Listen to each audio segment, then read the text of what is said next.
Hey, hello everyone, welcome. Um, Actually, I already did this chat, but I wasn't really happy with the outcome. I thought that day I wasn't really clear.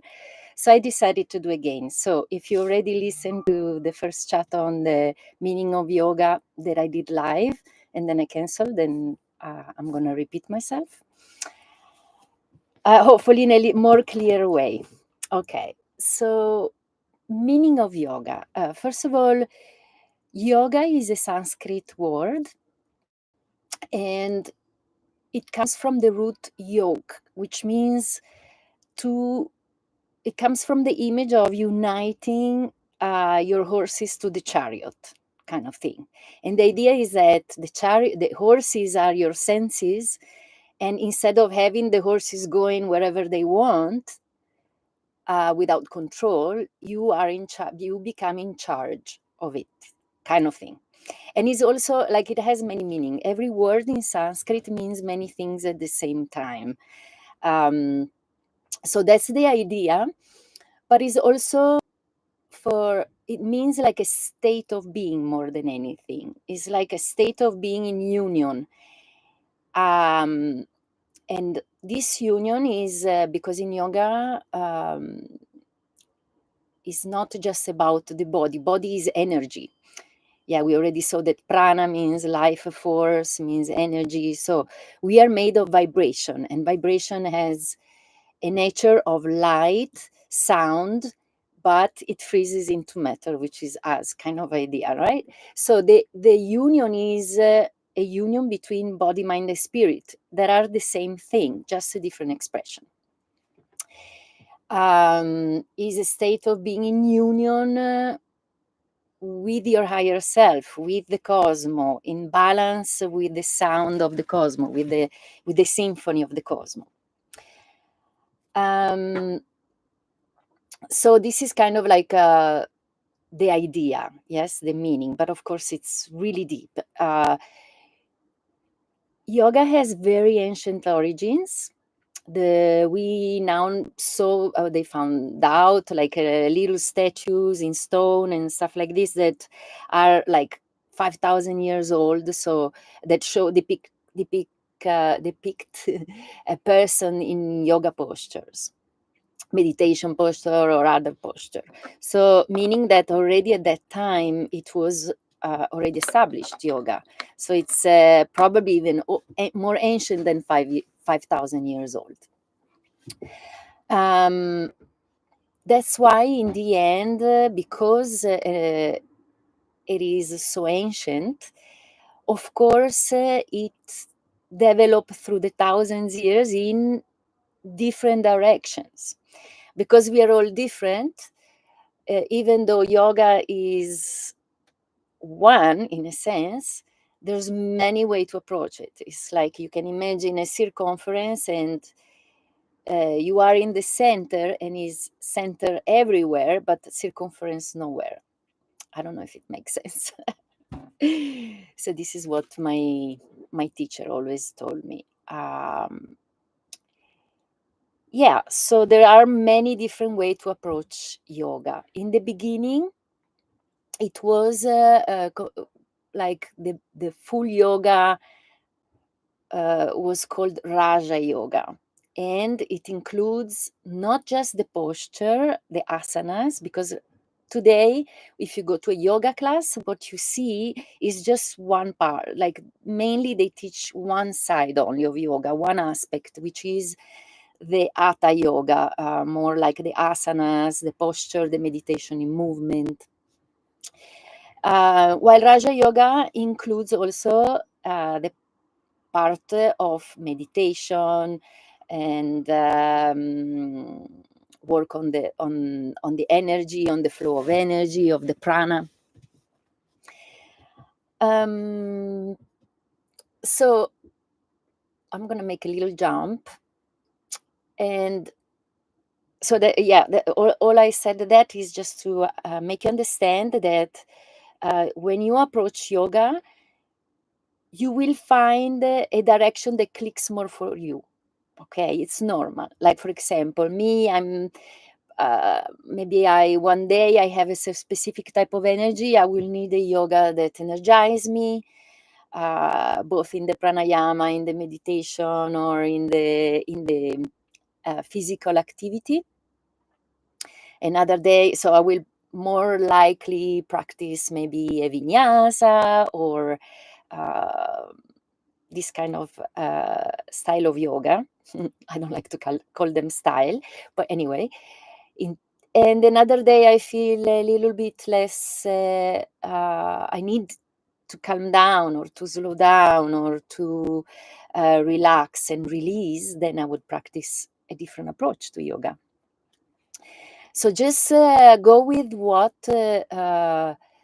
works for you, because then everything will go to the same. Like another example, when I started yoga, I approached it through Hatha yoga. But then after a while, I discovered through Hatha yoga, I discovered also other aspects. So I start practicing that as well. And vice versa. There are people maybe start from a different direction and then they get to the other one. Because like I said, body, mind, and spirit are the same. So which direction you take, it doesn't matter. They bring to the same center. Yeah. So yoga also, you can kind of like divide it in three aspects. Okay, one is karma yoga. Karma yoga is the yoga of action. So bringing this center, this unity in the 3D world, in the action, in the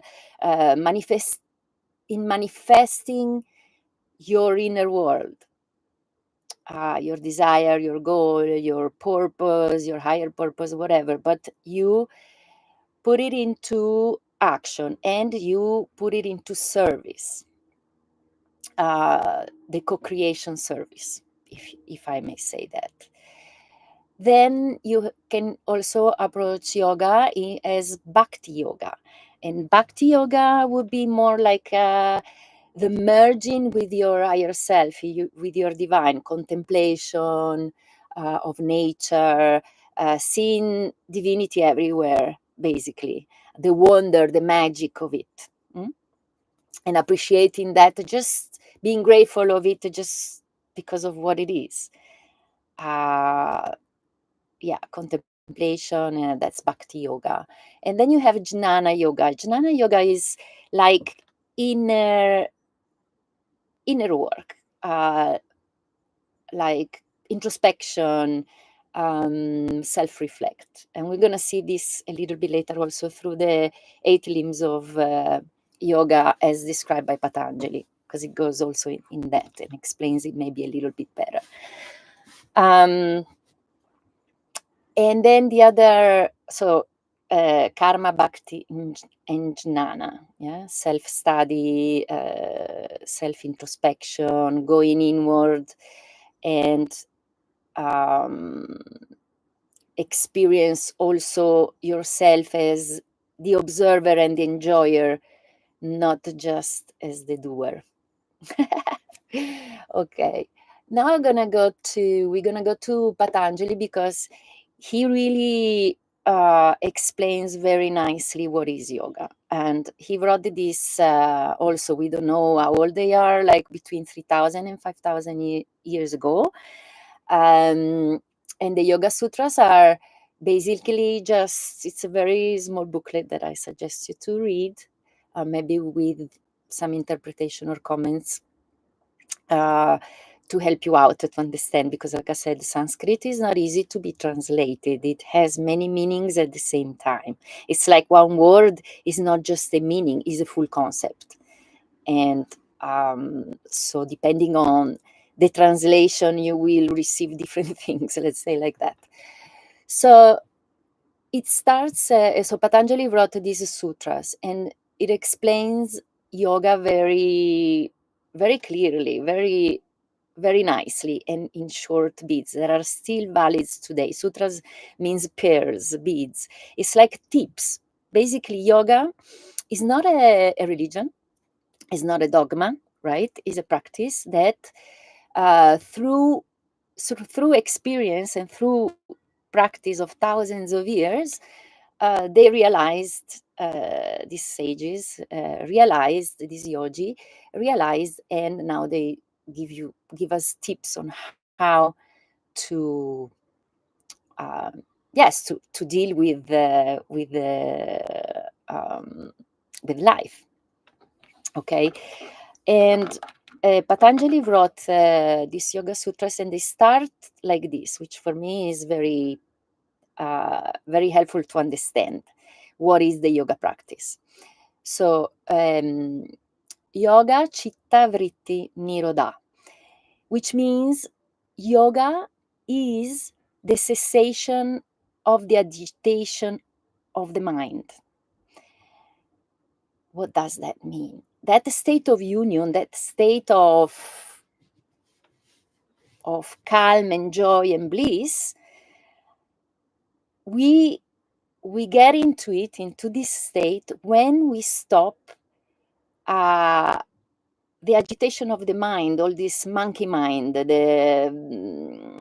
this thinking and repeating and imagining things that are not even real, or judging, and all these kind of things. They clutter our energy, and therefore we cannot see clearly. So when we do yoga, we kind of like go inward, we stop our attachment to the senses, therefore the agitation stops, and that is when we receive the clarity, the truth of ourselves and what is around us.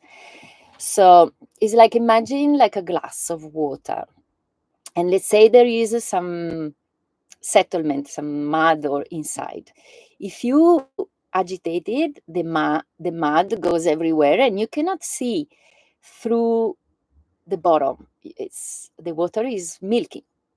So that's us, basically, when we are agitated, or when we are not in the chariot of our horses, let's say like this. And if we let the water stop and sediment, then suddenly we can see clear. And that's the process of yoga.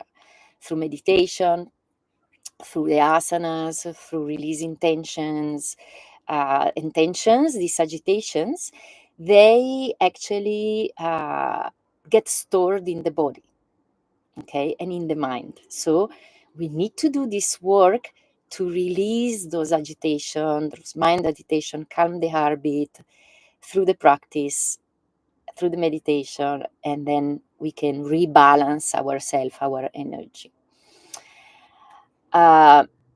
Patanjali describes 8 limbs, 8 important tips, let's say like this. I like to call them tips because that's what they are. It's like yoga is saying, okay, if you want to feel more happy or joyful, or deal with this creation for what it is, you if you follow those things, then you will more easily be happy, kind of thing, like, ideally. Okay, so it's not a dogma, it's just tips. And he gives 8 tips. The first 2 are really important because are like kind of like it gives us tip on how to behave and how to deal with the outside world and with the inside world. To deal with the outside world, he says, well, if you don't want to suffer you sooner or later, you don't want to make other people suffer. So Haimsha is the first, step. And it's these 5 first step called yamas that he suggests are the ones, like it could be like a moral principle that are valid outside of religion. They are valid for any civilization, any religion. If they don't apply those 5 that we're talking about, they are creating sufferings. So one is ahimsa, so is non-violence. But yoga goes a little bit further. It's just not only non-violence of the action, So not making other people suffer on purpose, but is also non-violence of the speech, of the word, saying hurtful word on purpose, and non-violence of the thoughts, which is very subtle, but is also super important. Many people think, oh, I can think whatever I want, but then I say something different than what I think. Now you're lying to yourself, which is the second one. But anyway, so non-violence of thought, speech, and emotions, feelings, action, and action. Why? Because we are all one. If you hurt and make suffer something else, another living being, no matter what it is, if it's even a rock or the ocean by polluting it, or other animals because you pollute the ocean, or stuff like that, then that is going to come back to you. Sooner or later, you're going to suffer for it. So it's very simple. It's not a dogma. It's just a suggestion. And you can experience it yourself, because when you're going to hurt someone, you're going to get hurt as well. So he goes on, and the other niyamas, the second one would be Satya. Satya is purity, is truthfulness, so non-lying, okay, being truthful to yourself. And also here is extends, is not just non-lying verbally, but also in your thought and to your own energy.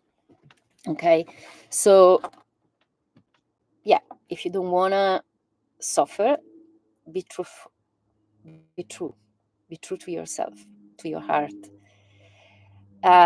There's just one little thing that I can add, is because it still needs to be Haimsha considered, sometimes saying the truth can be hurtful for other people.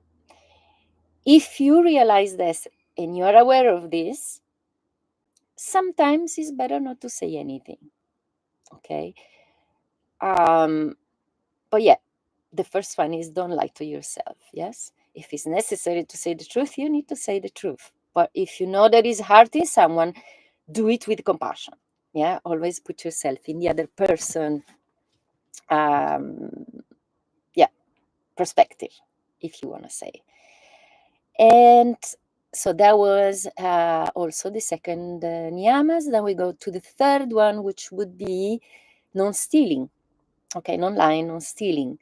So non-stealing is not just action, because you are creating suffering to someone that you're stealing something to, that doesn't belong to you. But it's also non-stealing of the mind, like don't appropriate yourself to other people ideas or thoughts. Yes, don't manipulate through mind thoughts. That's also. Then what we got so non-stealing, but that's, I mean, to me it's kind of clear. Yes, if you create suffering by stealing to someone, for sure sooner or later it will come back to you, and someone will steal to you. It's done. I mean, it's for sure.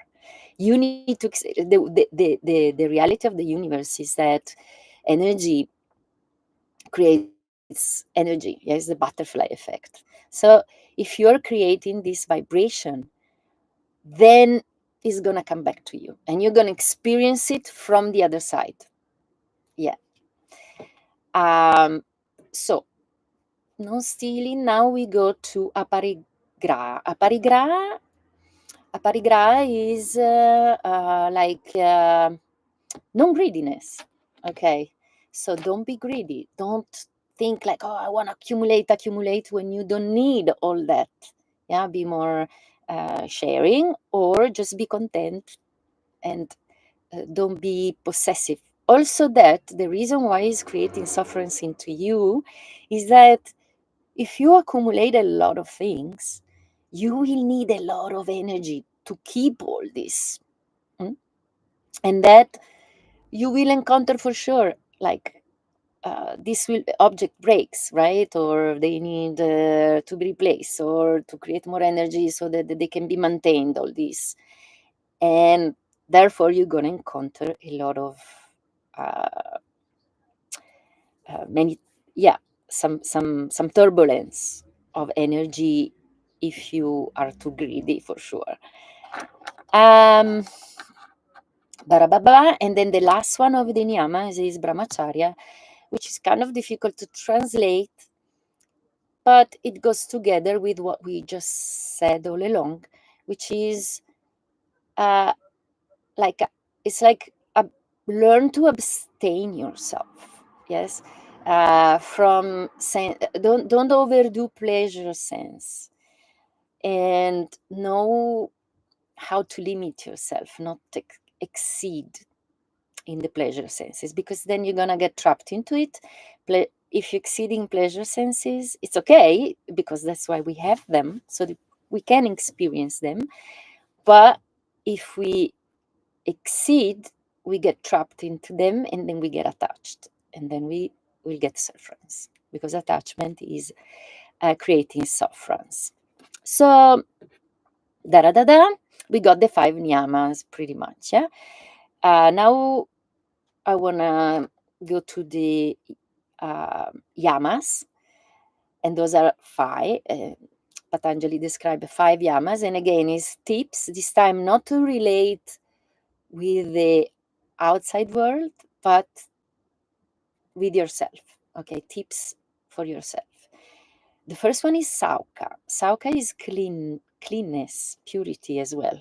Yeah, cleanness means for the body, mind, and spirit, right? Yoga sees that as a whole, yeah, body, mind, and spirit. So bodily would be clean your teeth, bath.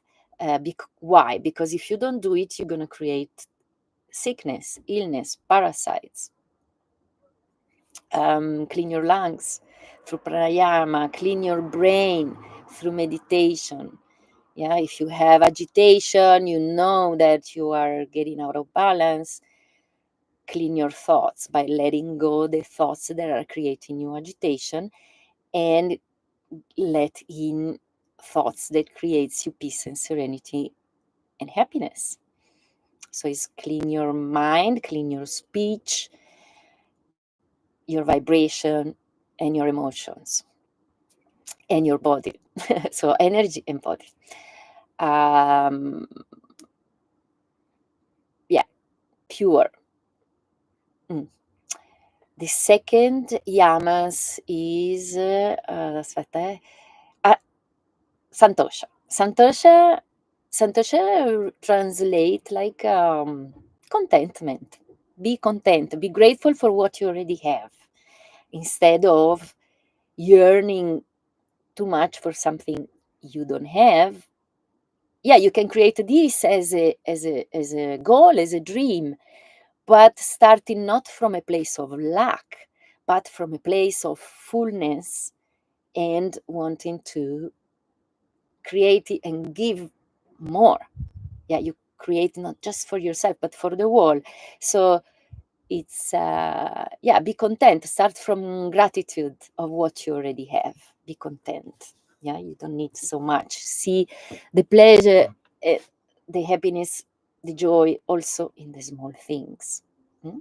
Maybe just a sunset on the ocean, or like in the mountain, and you're looking at the view up there, or the light of the clouds with the rainbow, or I don't know, something, or a music that makes you feel good and happy. Yeah, small things. Be content. You don't need outside things to make you happy. That's the concept. And once you're happy, or you start from a place of non lack, then you can enjoy even more what's around. So there is contentment, santosha. Then we have tapasya. Okay, tapasya is like self-discipline. Self-discipline.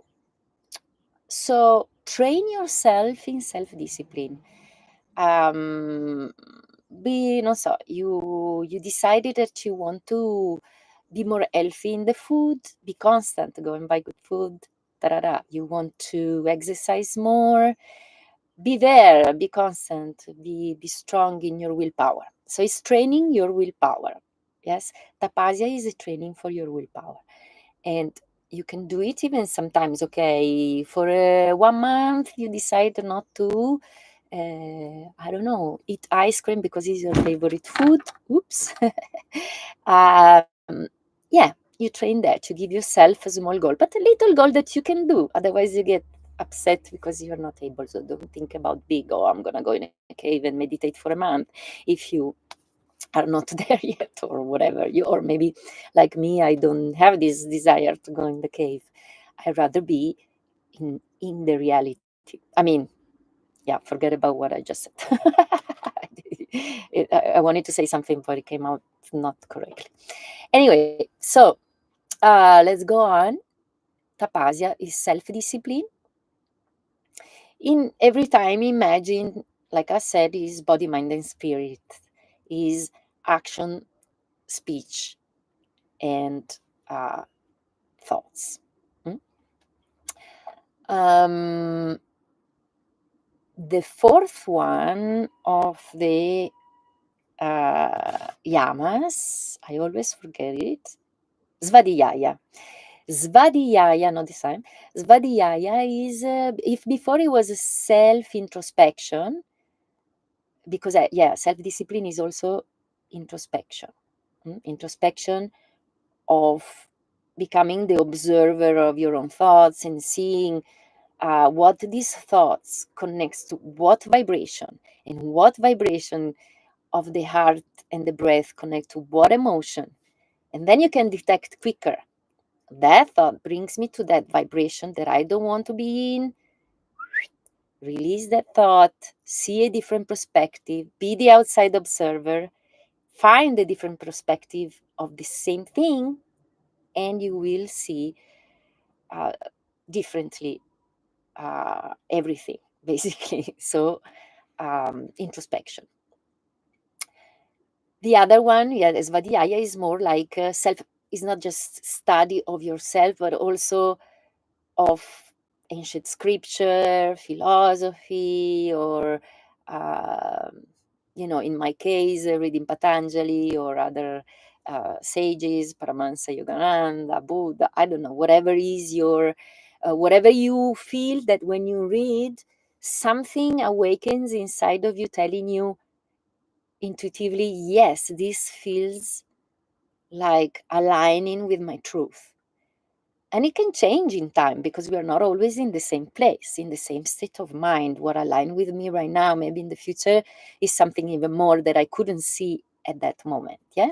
So, but in the moment, what aligns with your truth? And what is truth? What makes you feel complete? What makes you feel, oh, yes, is the inner knowing. You cannot put it into words because words are limited. Yeah. It's more like a full concept.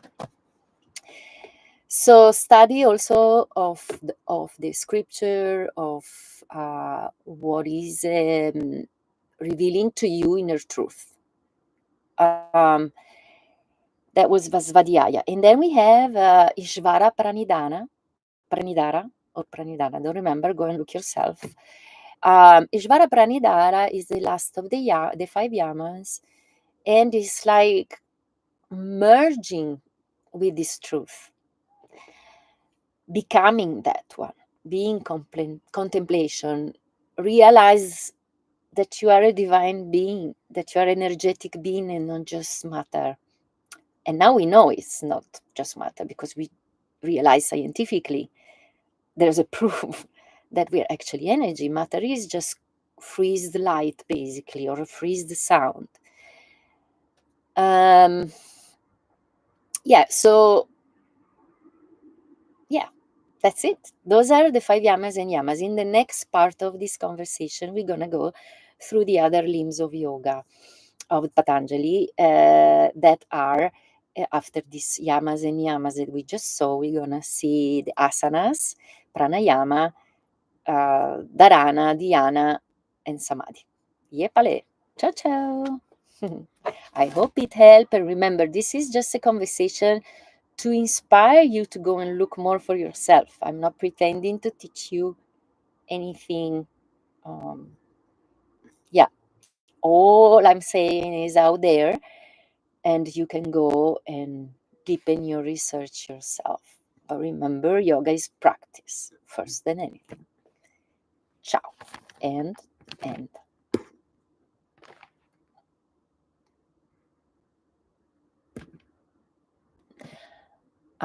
Let's see if it worked.